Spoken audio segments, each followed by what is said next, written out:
There are many days that could be considered motorsport's worst day in history.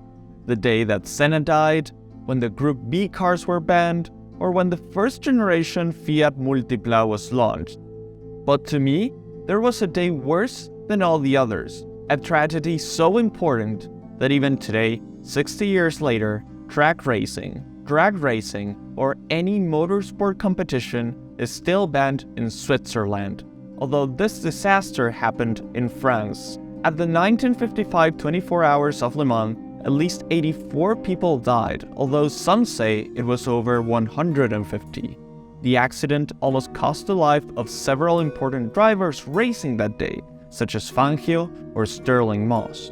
Also, due to this accident, tensions between France and Germany briefly rose, bringing back ghosts of the Second World War. This race was a before and after in car racing safety history. But how can 84 people die in just one race? The answer seems to come straight out of a Final Destination movie. The Circuit de l'Azar, where the 24 Hours of Le Mans have always been run, had been designed in 1934 and until 1955 remained without changes. In those 23 years, although the racetrack hadn't changed, the cars did, radically. By 1955, the Jaguar D-types were able to reach speeds of over 280 km an hour in the straightaways, and the Mercedes 300 SLRs were not too far behind at 270 km an hour. All those aerodynamic breakthroughs that the Second World War brought in had been applied to these cars, which had optimal shapes to cut through the wind and stay glued to the ground. The drum brakes in the Jaguar had given way to disc brakes in all four wheels, and any materials available at the time to make the cars lighter had been used. The Jaguar was made of aluminum. The Mercedes had all its bodywork made of magnesium. In retrospect, that was a terrible idea. The battle that was about to unfold was clear way before it began. It was Mercedes versus Jaguar, but it was more than just car brands. The honor of countries that had been enemies only 10 years earlier was in play. This race was a rematch of the Second World War. Here, it was England versus Germany. On one side was Mercedes, with 3 cars, one of them driven by the mythical Argentine driver Juan Manuel Fangio with Stirling Moss as co-pilot. On the other side was Jaguar with 5 cars. One of them driven by Mike Hawthorn with Ivor Buev as co-pilot. The race started without any major issues, and although Fangio took some time to start because his pants got stuck on the gear lever, he quickly gained positions until reaching Hawthorn in his Jaguar and Eugenio Castellotti in his Ferrari. Eventually, the Ferrari was left behind, and thus Fangio and Hawthorn battled for over 3 hours, breaking the track lap record on 10 consecutive laps. Then, at 6:20 p.m., tragedy struck. Hawthorn was running out of fuel, and trying to waste as little time as possible, he swiftly stopped for 270 km an hour and swerved right to get into the pits. Back then, the pits were not separated by any physical barrier from the main straightaway. It was just a 3-meter wide space on the right side of the track. When he braked and swerved to get into the pits, he cut off an Austin Healey driven by Lance Macklin, who was some laps behind on the race. The Jaguar's disc brakes were no rival for the Austin Healey's less powerful brakes.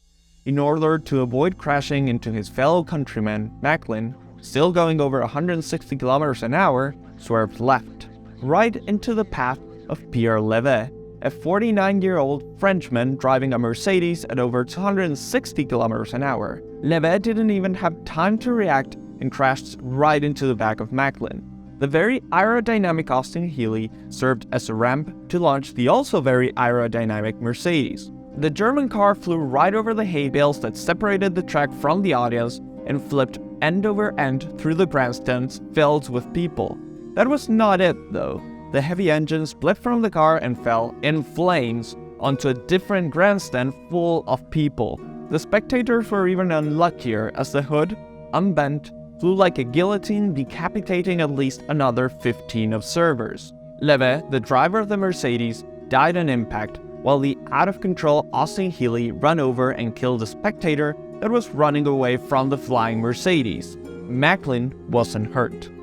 So, a few minutes ago, I mentioned what a terrible idea it had been to make a Mercedes out of magnesium. That was self-evident when the car became engulfed in flames. Magnesium burns very bright and is very hard to put out. And what happened when the firemen tried to put out a magnesium fire with water? This. Some sources say there was no explosion.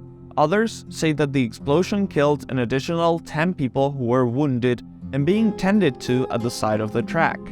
At the end of the day, the dead were 84, and another 130 people had been injured and were taken to hospital. Many historians consider that the real death toll was significantly higher if the people who later died were also included. This is the Motorsport accident with the highest death toll, but it could have been even worse. Just a few meters behind Levegh was Fangio, and the last thing Levegh did before he died was lift up his hand and warn Fangio of the imminent accident. This gesture probably saved Fangio and other spectators' lives. The Le Mans tragedy caused two huge controversies, neither related to spectator safety, of course, as this was still the 1950s. The first controversy regarded who was at fault for causing the accident. Hawthorn blamed Macklin, Macklin blamed Hawthorn, and others blamed Levegh, claiming that no man should have been racing at 49 years old and that a younger driver would have been able to avoid the accident.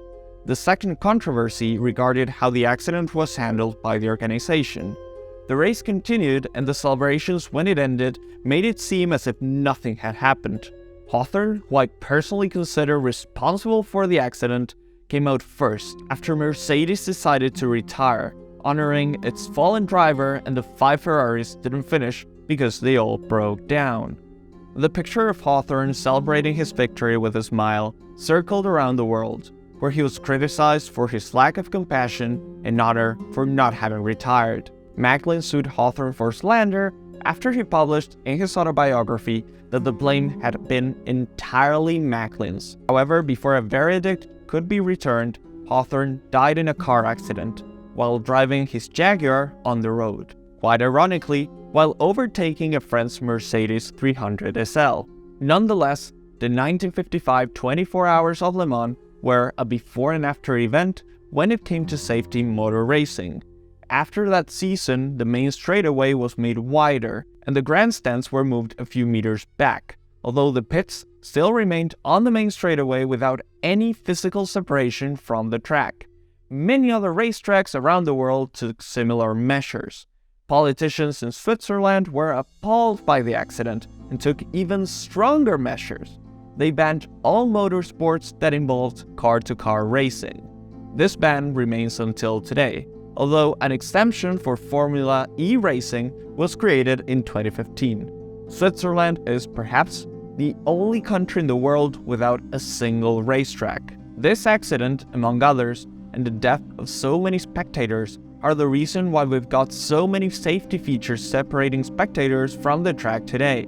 Not much is said nowadays about this 1955 accident, but it was the start of a revolution that makes it possible for car racing to be so relatively safe today. It's important to remember that almost all safety features and requirements that we have today were only put in place after a severe accident or tragedy. This disaster, the worst in motorsport history, is no exemption. I hope you enjoyed this video, and if you did, don't forget to comment, like, and subscribe for more content on this channel. See you in the next video.